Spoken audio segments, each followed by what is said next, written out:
Hi hello welcome to post 360. నేను మీ మురళీ రాపల్లి. ఆంధ్రప్రదేశ్ వ్యాప్తంగా పోరుబాట అంటూ వైఎస్ఆర్సీపీ పార్టీ ప్రజల్లోకి రావడం ఈరోజు అనూహ్యంగా జరుగుతూ ఉంది. ఏంటంటే ఎవరైతే కూటమిలో ఉన్నటువంటి టీడీపీ, జనసేన, బీజేపీ వీళ్ళంతా కలిసి ఎలక్షన్స్ కు ముందు భారీగా హామీలు ఇవ్వడం జరిగింది ప్రజలకి. అది సూపర్ 6 కావచ్చు, అంతగా మించి 20 లక్షల జాబులు ఇస్తా అని చెప్పొచ్చు.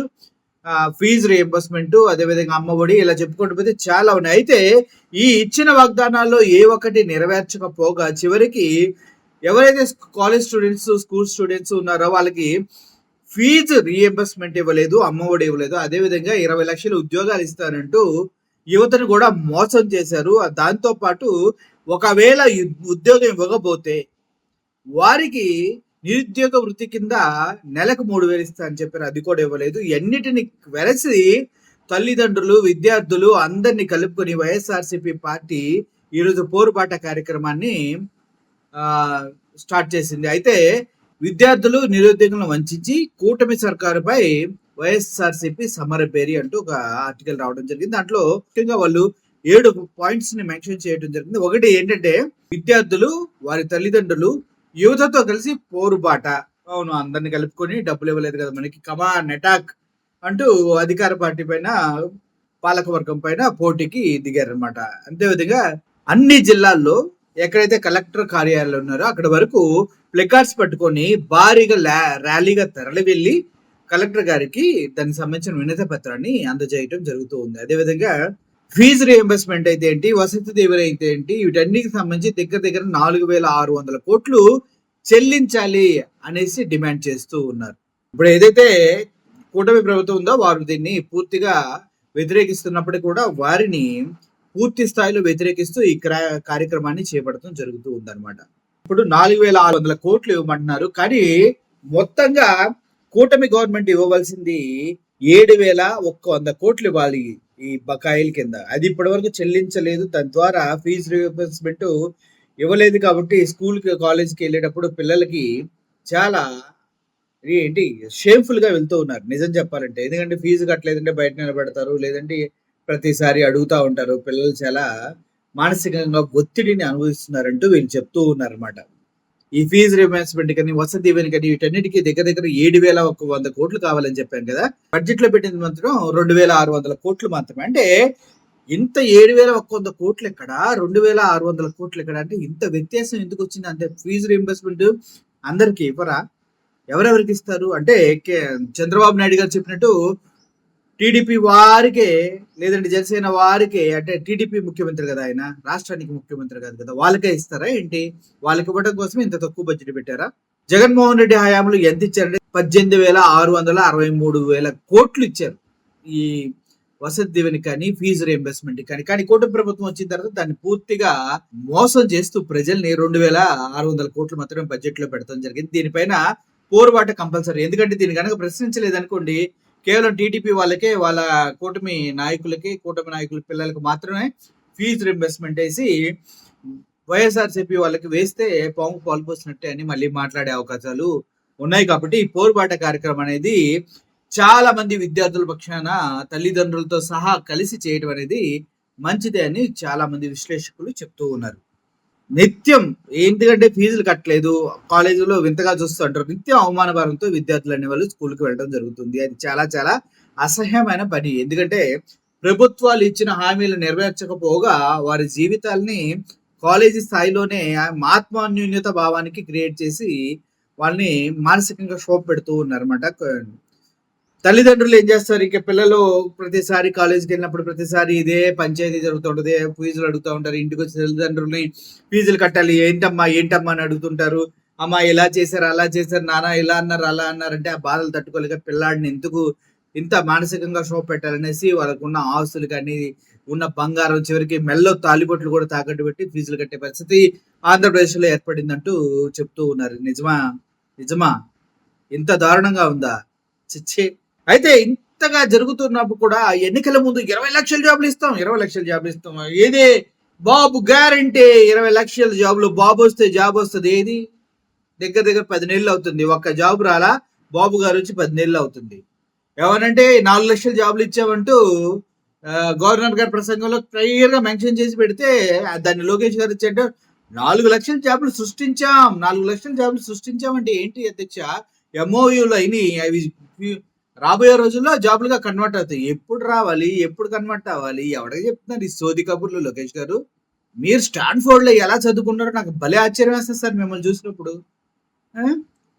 మొన్న ఇండియా టుడే కాన్క్లేవ్‌లో కూర్చొని ఏం మాట్లాడతారు మీరు? ఆంధ్రప్రదేశ్‌కి రాజధాని లేదు కదా అని యాంకర్ అడిగితే, ఆంధ్రప్రదేశ్ రాజధాని లేకపోవచ్చు. ఆంధ్రప్రదేశ్‌కి చంద్రబాబు నాయుడు కొన్నారు. ఎందుకు?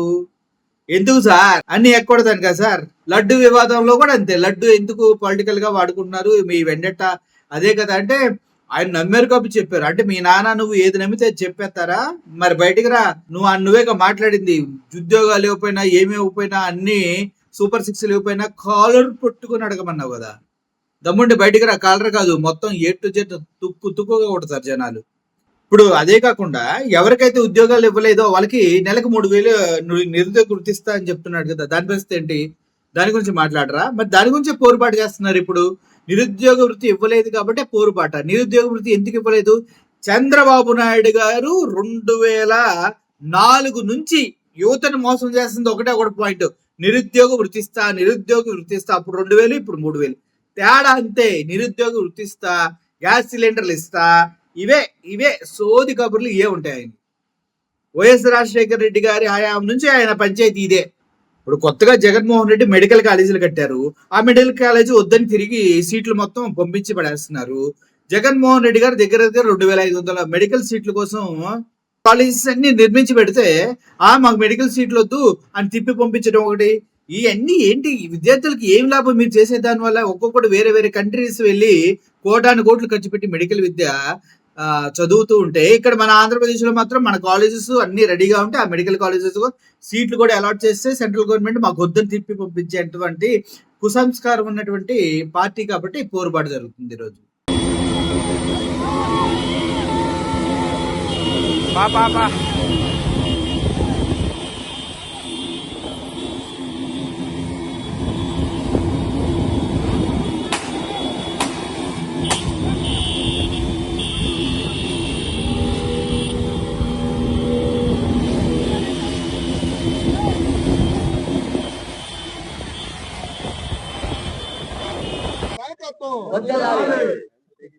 రామకృష్ణారెడ్డి నాయకత్వం.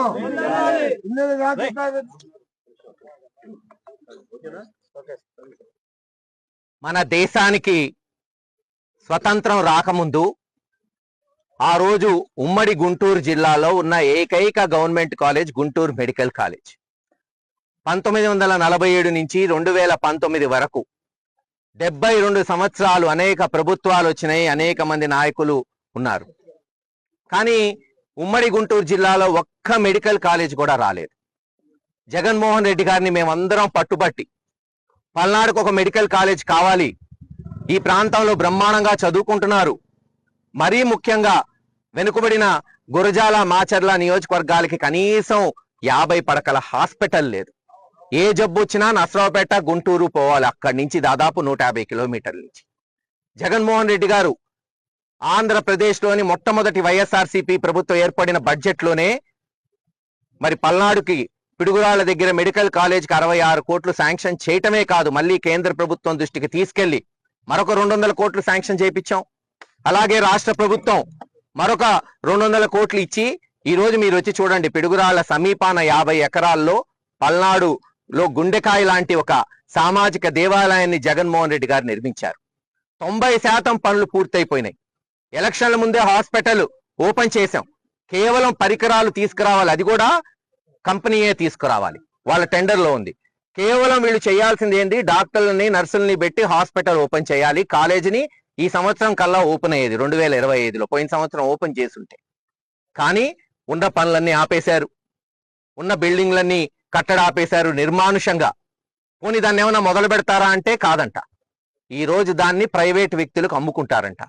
అంటే ప్రభుత్వం పెట్టిన 400 కోట్లని ప్రైవేటు వ్యక్తులకి 50 కోట్లకో 100 కోట్లకో అమ్ముకొని మిగతా 400 కోట్లు తెలుగుదేశం నాయకులు జోబుల్లో వేసుకోవడానికి ఒక స్కామ్ని తయారు చేస్తున్నారు.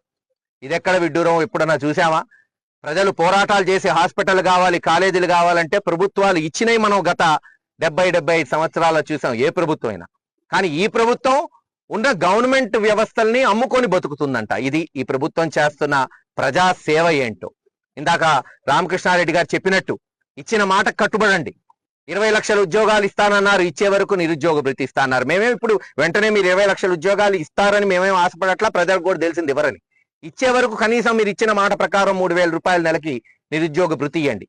గతంలో జగన్మోహన్ రెడ్డి గారు ఫీజు రియంబర్స్మెంట్ పోయిన సంవత్సరానికి ఇచ్చేస్తానంటే ఎలక్షన్ కమిషన్కి పోయి ఎలక్షన్లు ఉన్నాయని ఆపారు. కొన్ని మీరేమైనా ఇచ్చారా ఎలక్షన్ అయిన తర్వాత? ఇప్పటికి దాదాపు 9 నెలలు 10 నెలలు, ఈ సంవత్సరం ఎడ్యుకేషన్ ఇయర్ కూడా అయిపోవచ్చింది. కాలేజీలేమో ఫీజులు ఇవ్వట్లేదని పిల్లల్నేమో బయటకు పంపిస్తున్నారు, టీసీలు ఇవ్వట్లేదు, ఎగ్జామ్లు రాయనియట్లేదు, కానీ మీరేమో ఫీజు కట్టరు. ఎలా? ఈ సంకటం నుంచి విద్యార్థులు కొన్ని లక్షల మంది, దేనికైతే రాజశేఖర రెడ్డి గారు పేదవాడు కూడా ఉన్నతమైన విద్య, ఇంజనీరింగ్, డాక్టర్ అవ్వాలి, వాళ్ళ కుటుంబాలు కూడా మెరుగైన ఉద్యోగాలు తీసుకోవాలని సంకల్పించి ఫీజు రియంబర్స్మెంట్ పెట్టారో ఈరోజు దాన్ని పొడుస్తున్నారు. మీ కోపం ఉంటే రాజశేఖర రెడ్డి గారి మీద, జగన్మోహన్ రెడ్డి గారి మీద తీర్చుకోండి. పాపం పేద విద్యార్థులు ఏం చేశారు? వాళ్ళ కడుపు కొడితే మీకేమొస్తుంది? 2019 సంవత్సరంలో ఈ రాష్ట్రానికి ముఖ్యమంత్రి అయిన తరువాత మనం అందరం గమనిస్తే పెద్ద ఎత్తున విద్యా వైద్యం మీద వేల కోట్ల రూపాయలు వెచ్చించి బడుగు బలహీన వర్గ ప్రజలు అందరూ మంచి చదువులు చదువుకోవాలి, మంచి వైద్యం అందాలి అనే ఒక ముఖ్య ఉద్దేశంతో గౌరవనీయులు ఆనాడు జగన్మోహన్ రెడ్డి గారు ముఖ్యమంత్రి హోదాలో అనేకమైన సంస్కరణలు తీసుకురావడం జరిగింది. ఈరోజు మీరు గమనిస్తూ ఉన్నారు, జగన్మోహన్ రెడ్డి గారు ప్రవేశపెట్టేటువంటి ఏవైతే స్కీములు ఉన్నాయో వాటన్నిటినీ రూపుమాపాలి అనే ఒక ముఖ్య ఉద్దేశంతోనే దానికి పేర్లు మార్చి పెట్టినా కూడా 2024 ఎన్నికల్లో అధికారంలోకి వచ్చే క్రమంలో చంద్రబాబు నాయుడు గారు అనేకమైన హామీలు ఇవ్వడం జరిగింది. ఏ ఒక్క హామీని కూడా తల్లికి వందనమన్నారు, పిల్లలకు ఉపాధి కోసం ఉపాధి లేని పిల్లలకు 3,000 రూపాయలు నిరుద్యోగ భృతి ఇస్తామన్నారు, అక్క చెల్లెమ్మలకు 1,500 రూపాయలు నెల నెల ఇస్తామన్నారు, అమ్మఒడి 15,000 రూపాయలు ఎంతమంది పిల్లలుంటే అంతమంది పిల్లలకు అమ్మఒడి ఇస్తామన్నారు. ఈ విధంగా చెప్పుకుంటూ పోతే దాదాపు చాట భారతం అంతా అయినటువంటి ఒక లిస్టు చంద్రబాబు నాయుడు గారు, పవన్ కళ్యాణ్ గారు అనేక సందర్భాల్లో చెప్పడం జరిగింది. చెప్పిన తర్వాత దాదాపుగా 1 సంవత్సరం పూర్తి కావస్తా ఉంది. ఏ ఒక్క హామీని కూడా నెరవేర్చినటువంటి ఒక అసమర్థ పాలనను ఈరోజు చంద్రబాబు నాయుడు గారు ఈ రాష్ట్రంలో ముఖ్యమంత్రి హోదాలో ఉండి నడిపిస్తా ఉన్నారని చెప్పి తెలియజేయటకు ఈరోజు యువత పౌరాన్ని బట్టి రోడ్డు బాట పట్టడం జరిగింది. ఈరోజు మీరు గమనించండి, దాదాపుగా చదువుకున్నటువంటి పిల్లలు ఒక వాలంటీర్ ఉద్యోగంతో ఈ రాష్ట్ర వ్యాప్తంగా 2,67,000 మంది ఉద్యోగం చేసుకుంటే, వాలంటీర్ అనే ఒక పోస్ట్ పెట్టుకుని ఉద్యోగం చేస్తుంటే ఆ ఉద్యోగాలను కూడా 10,000 రూపాయలు పెంచి వాళ్ళకు వాలంటీర్ అనే పోస్టును కంటిన్యూ చేస్తాము, 10,000 రూపాయలు మీకు నెల నెల గౌరవ వేతనంగా ఇస్తాము అని చెప్పినటువంటి పవన్ కళ్యాణ్ గాని, చంద్రబాబు నాయుడు గారు గాని ఈరోజు ఆ ఒక్క వాలంటీర్ అనే వ్యవస్థనే పూర్తిగా రూపుమాపి ఈరోజు జగన్మోహన్ రెడ్డి గారు ప్రవేశపెట్టినటువంటి అనేకమైన సంస్కరణలను పూర్తిగా తొలగించే క్రమంలో వాలంటీర్ వ్యవస్థను కూడా తీసేయడం జరిగింది. అంటే ఈ రోజు ఎంతమంది? దాదాపుగా 2,67,000 మంది వాలంటీర్ పిల్లలు రోడ్డును పడ్డారు. అంటే ఉద్యోగాలు ఉన్నటువంటి పిల్లలను కూడా నిరుద్యోగులుగా మార్చినటువంటి ఘనత చంద్రబాబు నాయుడు గారిది. కాబట్టి రాబో రోజుల్లో చంద్రబాబు నాయుడు గారు చాలా మంచి పనులు చేస్తా ఉన్నారు. ఆ మంచి పనులకు ప్రజలే గుణపాఠం చెప్తారు. 2024 ఖచ్చితంగా ఎక్కువ రోజులు ఏం లేదు, ఆల్రెడీ 1 సంవత్సరం అయిపోయింది, 4 ఏళ్లే ఉండేది. 2024 ఎన్నికల్లో చంద్రబాబు నాయుడు గారికి రాష్ట్ర ప్రజలు తగిన రీతిలో బుద్ధి చెప్తారని చెప్పి గట్టిగా నమ్ముతా ఉన్నా. ఖచ్చితంగా మార్పు అనేది ప్రతి చోట జరుగుతూ ఉంది. ఈ మార్పుకు నాంది ఈ రోజు యువత పోరే నాంది అని చెప్పి తెలియజేసుకుంటూ సెలవు తీసుకుంటాం.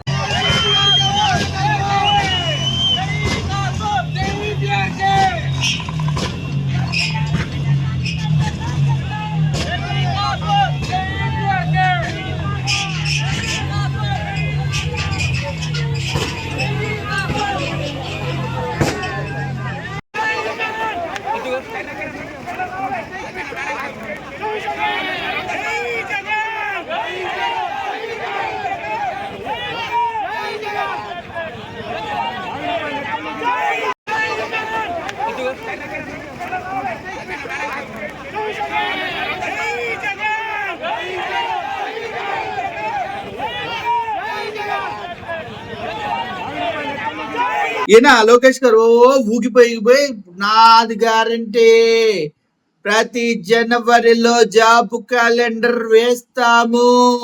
ఏ జాబులు ఎప్పుడు వస్తాయో క్లియర్ గా చెప్తాము. ఏది జాబ్ క్యాలెండర్? సిగ్గుందా ఒక్కసారైనా మాట్లాడడానికి?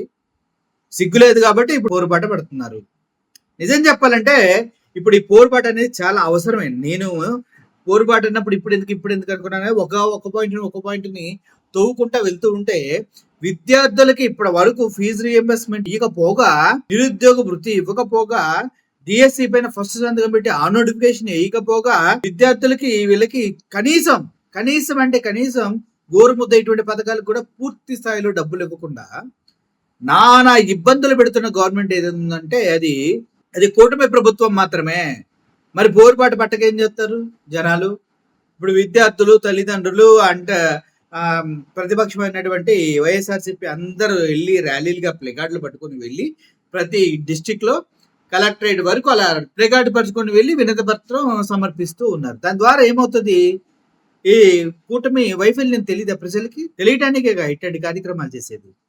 సో ఓవరాల్ గా అయితే ఆంధ్ర రాష్ట్రంలో ఉన్నటువంటి విద్యార్థుల పరిస్థితి దీనాతి దీనంగా ఉంది. వాళ్ళకి ఎటువంటి పథకాల్లో ఉన్నవి కానీ, మానవతా దృక్పథంతో ఇచ్చేవి కానీ ఏమీ ఇవ్వకుండా నానా విధాల వాళ్ళని ఇబ్బంది పెడుతున్నారు. కాబట్టి ఈరోజు వైఎస్ఆర్సీపీ పార్టీ పోరుబాట పేరుతోటి తల్లిదండ్రులు విద్యార్థులతో కలిసి ఉద్యమిస్తుంది. ఇది మొత్తానికి మ్యాటర్ అయితే. Thank you for watching this video. మీరు కూడా పోరుబాటలో పాల్గొనాలంటే వెళ్ళండి, మీకు కూడా ప్లే కార్డ్స్ ఇస్తారు. హ్యాపీగా మీ వంతుగా యువతకి అదేవిధంగా నిరుద్యోగులకి తోడుగా నిలబడండి. Thank you for watching this video. Murali signing off. Thank you so much.